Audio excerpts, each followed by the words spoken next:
to just give a little bit of context for last session. Last session, we talked about my side. And so what happened in this whole entire conflict was we were in Hawaii, we were meditating for 20 minutes a day. And after we finished our meditations together, we would debrief and talk about it and learn a lot more about each other. And it was really connecting. Just so happens that one of the debriefs, Steph wanted to talk about work. And I already hear a lot about Steph's work stuff on a day-to-day. So I get triggered when I hear about work right in the morning. And so I basically gave her I kind of like shrugged her off and like wasn't really listening fully when she was talking about the work portion. And that kind of set her off and triggered her because there's like childhood wounding there.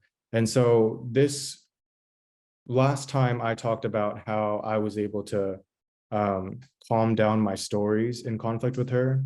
This time it's going to be about diving into her emotional trigger and talking about the nuances of that. That was a great summary, Hannah. Yeah, and how I'm gonna sort of structure this so that everyone can sort of follow along is I'm gonna share 4 different signals or triggers and how I responded to them. And then after each of these triggers, I'm gonna sort of break down how did we resolve it, or at what stage was I in resolving it or not resolving it. The context in terms of my experience is that when Cato started not listening to me, I saw him start to go on his phone. I didn't know what he was doing. I just knew that I didn't feel good about that. And so that's the first signal that came up for me, is realizing like, oh, there's this nonverbal thing that he's doing. He's on his phone. And for some reason I noticed like myself just start to quickly finish what I'm saying and then just be like, okay, it's like your turn. And as I'm going through this and as I'm quickly speaking, at the end of it, I was observing like, hey, like, why is it that I started quickly sharing myself, like finishing up? I start talking faster, what's going on there? And so I realized like, once I saw that he was not engaged and he was like not verbalizing, the stories that I had about him was just like, oh, you don't care. And honestly, if you don't care, then you don't deserve to hear like what I have to say, like just being frank. I also said I don't want to hear about work either. So it's pretty sharp too. So he didn't say that yet. It's when I told him that like, hey, I don't like it when you're on your phone. Like I actually told him that explicitly because that's what I noticed I didn't appreciate. That's when he said like, I don't want to hear it. And I don't want to hear it. That phrase, for whatever reason, put my body into a specific like state where I felt really flooded. I was just like, I started feeling really emotional. I started feeling disconnected, started feeling anxious. I didn't know why that in particular, because honestly, the reaction that I was having was not very, it was very, very big compared to like what was actually occurring.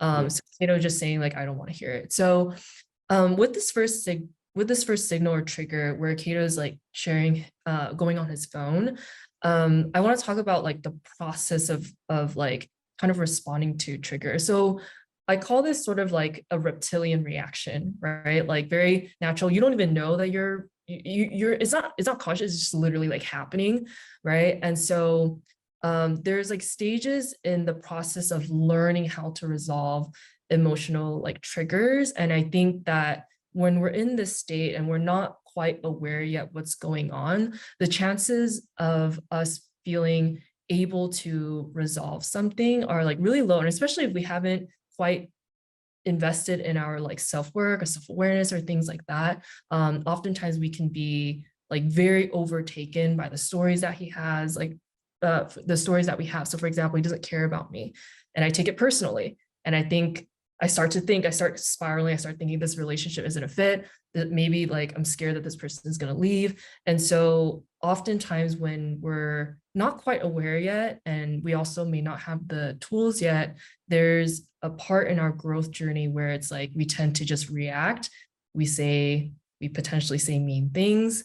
We potentially, for me, I would just bulldoze. I didn't bulldoze Kato in this situation, but there's a part in my journey in my previous relationship where because I wasn't aware of these things, I would literally like be upset and I cannot even hear anything else in that moment. And I can't sort of like acknowledge that there's something happening. I just know that I'm not being heard and then I get really upset. So these things are like really, really common when we're first starting this journey and also like when something is like triggering. So that's the first one.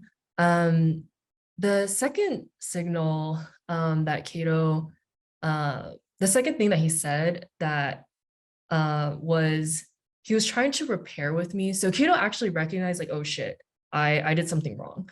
And like clearly like Steph is triggered by something. And like his story, as he mentioned last week, was, hey, like this person's in a triggered state. I know that it's not about me and I still want to like move towards repair. Right. So what Cato asked me was just like, hey, like I know what I said was hurtful and like I'm just wondering if you want to give this let's give this another shot.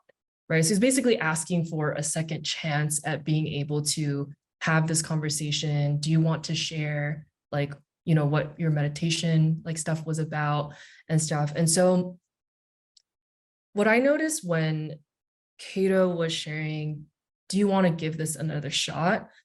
I think, and I think in my brain, I understood. I understood logically. Cato is on my team clearly because he's trying to repair this. I knew logically that Cato is trying to bid me. He's trying to like support me. He's trying to like figure out how can we engage together. I knew also in my brain how to respond properly, but I didn't have the bandwidth at that point to actually respond in a compassionate way. So like, even though I know, and some of you may relate to like knowing these things, but not being able, not having your actions quite reflect like where you know this is to be true. Instead of like being able to share or speak with compassion back to Cato, I actually was very curt with him. I was just like, no, like I don't want to. And you know, that's not really, Burn. you know, like I'm sure it was very hard for him Yeah. in that moment to like receive that, right? Because here he is trying to repair, he's trying to help, he's doing it in a very compassionate way, he's acknowledging his mistakes. And yet, even though I know all these things, I can't for the life of me respond in a compassionate way, even though I want to. So there's sort of this like hijacking, there's something clearly going on that's underneath this that is disabling me from being able to react or respond in a way that I would like. And so, you know, taking a step back and thinking about this interaction, um, in that moment, what was happening was I was aware of the situation. I understand from a logical perspective that what was occurring, I could identify it, all amazing stuff. And, you know, luckily, Cato like has capacity to understand that I was triggered and be able to take that and be able to self-soothe. But these are kind of the moments where I think it is important to know when to exit in conversation, right? So like, you know how there at this moment in conversation, there's like two sort of like ways that you could go about this. You can like Mhm. basically exit the conversation, right? Or Mhm. you can, hey, I actually want to talk about it. And you know, in the beginning of my journey, I would like attempt to talk about things when I was actually not ready. I actually not ready to talk about it at all. Yeah, like But powering I through. thought, yeah, and but I thought like, oh, I like we should resolve this. We need to resolve this now, and like we need to like get rid of this so that we can be better, right? So I used to feel that way. Mm, But now I'm aware that, okay, at this stage, sometimes it's better to actually, and safer for both people to actually exit, because that's like healthier for like the both of us, right? Like I already knew when I responded curtly to him, okay, that's a sign that there's something clearly challenging me right now, and I'm not getting what I need from this person, and I need space to process whatever it is. And so in these moments, they happen so quickly. Obviously, we're slowing this down. This is like literally in a split second, this is all happening. mhm, And I want to bring attention to how it's important to, when you're in this process of learning how to navigate conflict, to be aware of like, okay, is it better if we actually stay in conversation, or is it better if we like leave? And so the reason why I said like no, I don't want to, like even though it was curt, is because it was my like react way of saying like, oh shit, like I need to like exit before I say something really mean or really messed up, because I'm at risk of doing that like when I'm in this like state.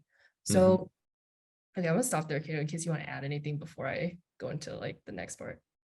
No, I think you're doing a great job. Just to recap for everyone, we've talked about two phases thus far, two different parts. The first part was the reptilian instinct when you are flooded. You may not have the insights to why you feel a certain way, but there's just a lot coming up. And the second thing that Steph just said was part two, where you're a little bit away from the reptilian instinct.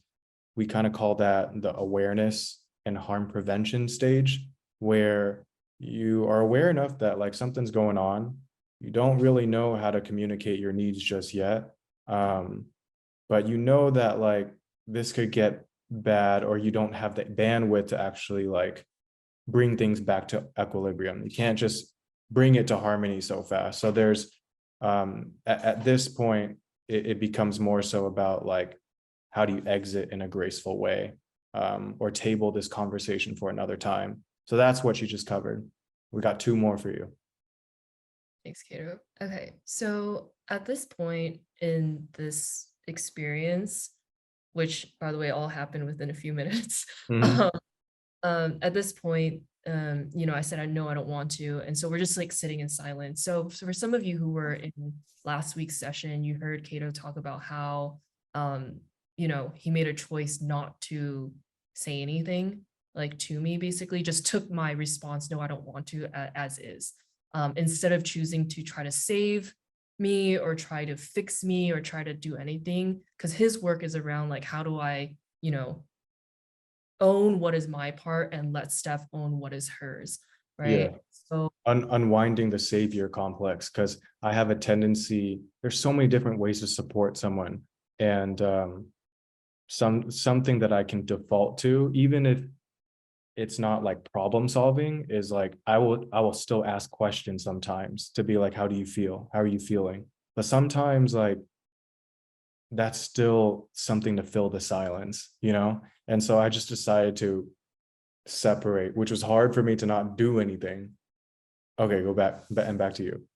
yeah. So at this point, Kato decided not to do anything. Then we sort of just sat there. He's sitting on one side of the couch, I'm sitting on one side of the couch. How many of us have been there before? So we're sitting at opposite sides of the couch, and I start crying really intensely for whatever reason. So this is the point in which there was something wrong before that was occurring, and now it's like showing up as like really intensely crying. And honestly, like I'm just be really honest, like it just the amount of response that I was having, like for something that was occurring, it just like it didn't really, I knew it didn't match up. And that's not to invalidate my experience. Like I am aware that things like I don't want to hear, it can be like really hard things to hear. But I think how I ended up processing this was like, oh, this is a really heavy, like really intense trigger. And that's because like I'm going to go into it like a little bit later, like where it comes from. But this was clearly something that was really, really hurtful, even though I knew the intention wasn't to hurt. And so, um, what was nice is that like I ended up crying. Kato just chose to just let me cry.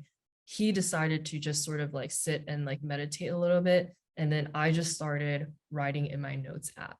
And the reason why I wrote in my notes app is because actually that's one of my um tools that I know. Like I will like literally affirm myself like as I'm like writing, and I was telling myself like, hey, like it's okay that you're crying, like crying is not bad. Because the stories that I have because of the conditioning I have as a young girl was like crying's really bad, crying's wrong. And like crying's not something you should do. And like every time I cried as a kid, my mom would be like, "Oh, don't cry." Like, and I know it was not intentionally to mm, like invalidate, but that's what it ended up doing. And so for me, like a lot of what I have to do when I'm crying is I just have to remember and remind myself, like, hey, it's okay to cry. Like, it's really good that you are crying. I'm celebrating that. And as I was processing in my notes, that's when I started to realize, like, oh, there's something like bigger here. What Cato is saying is actually reminds me of something that happened to me when I was really young. And so that's when the the space that we took away from each other, so keto meditating, me writing my notes app, enabled me to start to actually process on my own without being in conversation like with him yet, because I wasn't quite ready to engage with him. So in my processing and taking time like separately from keto, I was like, okay, now I'm in a state where like actually I should probably acknowledge Cato because I know he probably doesn't feel good about my curt response. And so I actually like just like I put my hand on his leg and I was like, hey, like I know that I just want you to know that I'm just like, I'm flooded and like I know hearing about work isn't fun for you. I just want to let you know that I like want to acknowledge you for like letting me know because I know that that was the true intent was just to let me know. It wasn't to like trigger this whole thing even though that's what happened.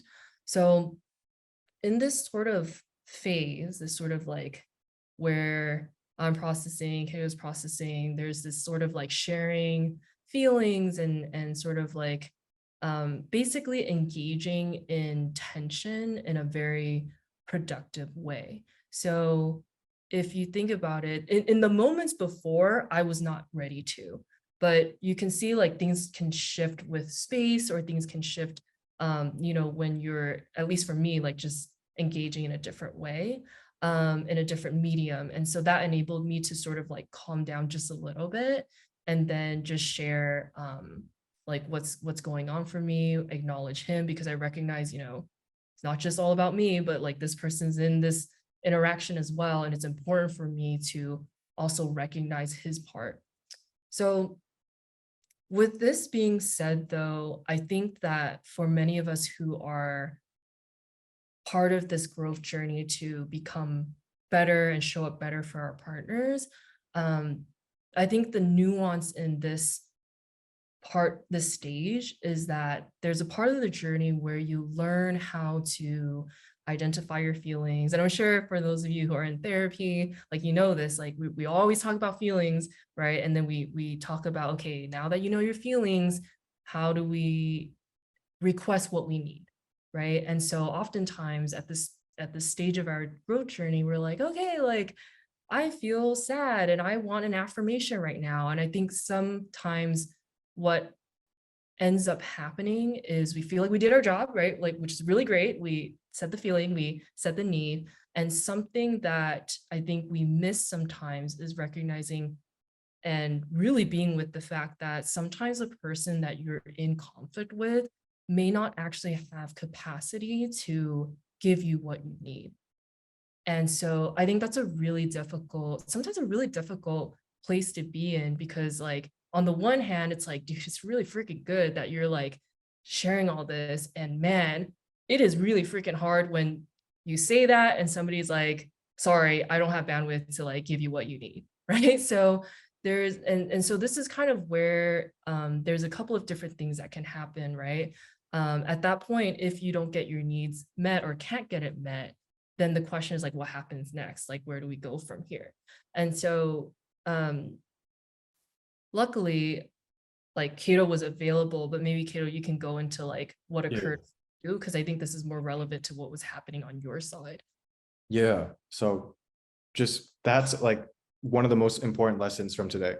So if you walk away with something from today, it is that when you finally get to a place where you and your partner or the other person is ready to engage productively in tension, there is a muscle that you got to build for self-soothing and calming yourself down if they can't meet your need. Because it may feel like rejection, it may feel like abandonment, it may feel like you're not respecting me, and it may trigger that reptilian response all over again. So that bit I would want to emphasize the most on, because it is so critical to be able to hold the nuance of like, I love and respect the other person. They don't have the bandwidth, and I'm not going to punish them or view them in a negative light for not having the capacity. And I will still take the risk and be vulnerable to ask for what I need. I will still turn towards them. And them taking care of themselves and being honest with me is going to help us in the long run, because they're being honest with me and not powering through. So an example of that from last week was, or in this story was when I asked her, do you want to try it again? You want to give it another shot? I could have really taken that personally and been like, okay, like she rejected me, like I'm trying to repair, and like spiraled. But what I chose to do was like, okay, like that kind of stings. I know I'm probably still in the doghouse, like she's probably still upset at me. And that's okay, you know, and this is her process. And so I gotta learn how to be there with her, or be able to like exit the conversation. Like there's just a lot of different options that I could have done at this point. Um, one of those things is like saving the discussion around how to meet needs for another time, which is what we're going to talk about in phase 4. Cool. So back to you, Steph. Okay. So now that we've talked about all those things, and again, there's just like multiple signals and triggers that are happening. Now we're finally reaching the part where I'm like, oh, light bulb moment. I know where this thing is actually coming from. And sometimes like you don't reach that right away. And so I think for those of you who, you know, are actively, I think all of us are actively working on it based on what I was seeing earlier, like being compassionate towards yourself is such an important part of this process, because yeah, sometimes we try so hard to understand, we try so hard to be aware, we try so hard to do all these things that we can get frustrated at ourselves for like not making as much progress or not getting to the root of things like quickly. And sometimes there's so many layers to what we're experiencing that just self-compassion is just a really significant part of this. So phase 4 is about post-processing and deepening. So you're past the reptilian reaction part, you're past the like, am I exiting or am I not exiting? Okay, now I'm able to engage productively. Okay, like we're now in a stage where like both of us seem to be able to be like there for each other to some degree, right?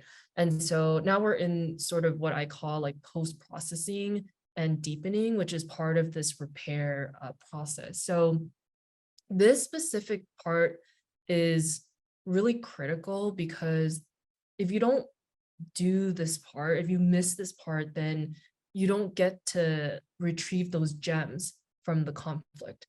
So in a previous relationship that I had, it would be sort of like, hey, that sucked. I'm sorry, I'll do better. Haha, that's it. Like it was just kind of like the flat response of that. We never really got into like processing and deepening, like simply because at the time, both my ex-partner and I were not equipped truly. Like that's truly what it is. Like we were not equipped to be able to communicate in a compassionate way. We're sort of missing each other. We didn't have capacity, we didn't have bandwidth. So there's a lot of reasons why you may not get here. but we're going to share how this can look, so that you can see like how it looks for somebody to actually like resolve and deepen a relationship through conflict. So this is important because of two reasons.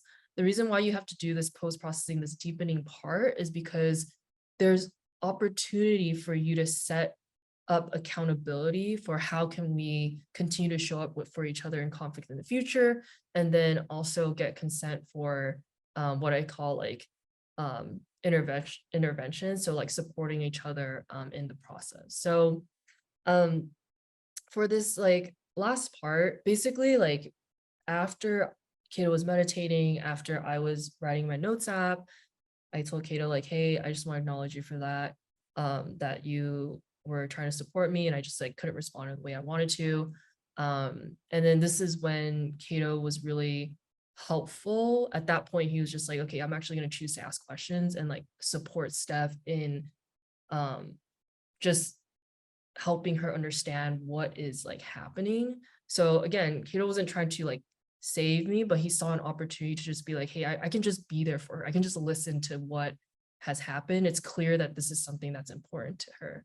So in terms of what we kind of uncovered in this conversation as a team was that Kato asked me, like what happened, like is there like some memory that came up. And so I told him like basically when I was a kid, like when I was a teenager, I was that one teenager that was involved in clubs and like led clubs, and like it clearly hasn't changed, like it's like still running organizations throughout my life. But this started when I was a teenager, and as a teenager I was president of this org and all that stuff. So I was very involved. There was a point in which I was in the running for some sort of cabinet position, and then the way that they chose the person was really unfair to me. So it was like very clear that I was fit for the position, but this person ended up receiving it instead of me. And the reason why the phrase "I don't want to hear it" is really hurtful is because now as an adult, I recognize that in those moments, I would come home after school and I would tell my brother, I would tell my dad, like, hey, this happened at school. And I kept saying it. And at the time, I didn't understand why I was saying it, but now as an adult, I do, which is I kept saying it because I wasn't being acknowledged, like the feeling that I was experiencing, which is feeling hurt by what happened, which is feeling disappointed by what happened, was not being acknowledged. Again, to no fault because my brother was not equipped and my dad was not equipped, but it had a negative impact on the way that I experienced things. So at some point, they just didn't want to hear it anymore. And that's actually what they said. And so I realized like, oh, like that's why that Cato saying that, even though in this context, like totally makes sense. Like he doesn't want to hear about work, duh, like he always hears about work. That makes sense, but it was hurtful because I got basically transferred back to like when I was a child. So there's a lot there. There's like core memories that were basically like challenging, making these challenging emotions like come up. And so as we continue to unpack, there were like multiple times we realized in life that this had occurred, in college, like, in a job situation where I got passed up like for something. And so there are multiple times. And so that's kind of why like the phrase itself was very challenging to be with. And so that brings us to sort of the skill that was very helpful here. And Kate, I'm going to pass it back to you because like I feel like you kind Yeah, of like in a lot of this, so you can speak to that. yeah, for sure. Before I go into the skill, I think something I wanted to say was that um, there was almost two painful experiences that were intertwined. Like there was the I don't want to hear it from your parents and your brother. And then there was also intertwined with that the unfairness that you experienced when you're clearly qualified for these roles, but for some reason they chose another person. So I wanted to like name that because sometimes triggers have so many things interlaced together. And it's important to just understand that, so that I can support Steph in slow, like releasing the grip, and helping her heal. So the skill that I used in this instance was mirroring. Mirroring was being able to call out the feelings underneath her story, the skills that her parents and her brother actually didn't have back then. Being able to name, like, and suggest and just throw out some things out there, like, oh, that must have been really hurtful to not be selected, like, and to reflect and see what I see in those things. And the practice of mirroring allows the other person to be able to feel seen. It allows them to elaborate if there are more details they want to say. And it makes you two feel like you're really on a team. So I wanted to say that bit there, that the mirroring really helped her process. So I think that's it. That's all I wanted to say for the skill. But in terms of like this phase 4 part for processing and deepening, I know I said the last phase is really important. This phase is really important too, because this is like the accountability piece that you talked about. I feel like sometimes, couples in my previous relationships, and even in my relationship with Steph, me and Steph, we can get into cycles where like things continue to cycle in terms of like both of our needs are valid, who gets their needs honored, like how do you work with that? And the way that we've tried to navigate things like this is to talk about accountability, to give the other person permission on how they can intervene the next time the pattern happens. So for example, and this will give you more context into why I said like I don't want to hear it, although it wasn't very clean. We've had a history where Steph has talked about work a lot, and I've been like a person that has emotionally supported and listened to it a lot, but that has been probably like 90% of our conversations for a period of time in our lives. And I felt like I was being a bad partner if I resigned and didn't show up to support her in that way. But if I kept doing that and played into my savior complex, into the helper complex, I would have burned myself out and built up resentment. So what we actually set up was like, how do we pin this next time when it happens? What is okay for me to do that's like acceptable within the norms of our relationship? And what that came to be was like, all right, I can say something like, hey, like, can we not talk about this anymore? And it won't be taken as much, like she already gave me the consent to do that in the future. Or setting like a boundary to talk about it at another time. So that's kind of how we try to create like a strategy and plan around pinning things. Because otherwise, like, yeah, we were kind of wrestling with that for a few months because I didn't want to not support her and I wanted to get her needs met, but how do I also make space for myself? And so that's kind of like the collaborative discussion where that happens in phase 4, the post-processing and deepening, when we are more resourced and have more capacity. The goal, like the collaboration happens there.